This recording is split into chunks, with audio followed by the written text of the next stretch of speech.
কখনো internet shutdown হয়। বৈষম্য বিরোধী ছাত্র আন্দোলনে রাজধানীর যাত্রাবাড়ি এলাকায় গুলিতে ওবায়দুল ইসলাম নিহতের ঘটনায় করা মামলায় সাবেক আইসিটি প্রতিমন্ত্রী জুনায়েদ আহমেদ পলকের 4 দিনের রিমান্ড মঞ্জুর করেছেন আদালত।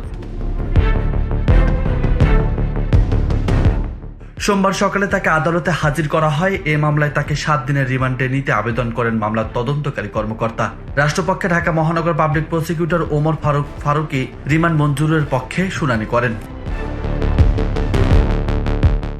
অন্যদিকে আসামির পক্ষে অ্যাডভোকেট ফারজানা ইসলাম রাখি ও অ্যাডভোকেট তরিকুল ইসলাম রিমান্ড বাতিল ও জামিন চেয়ে আবেদন করেন।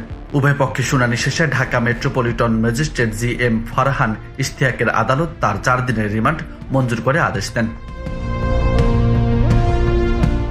মামলার অভিযোগ থেকে জানা গেছে, বৈষম্যবিরোধী ছাত্র আন্দোলনের সময় গত 4 আগস্ট বিকেল 5টার দিকে রাজধানীর যাত্রাবাড়ির কাজলা পেট্রোল পাম্পের সামনে আওয়ামী লীগের নেতারা সহ 14 দলের নেতাকর্মীরা অবৈধ অস্ত্র দিয়ে নির্বিচারে হাজার হাজার জনতার উপর গুলি চালায়।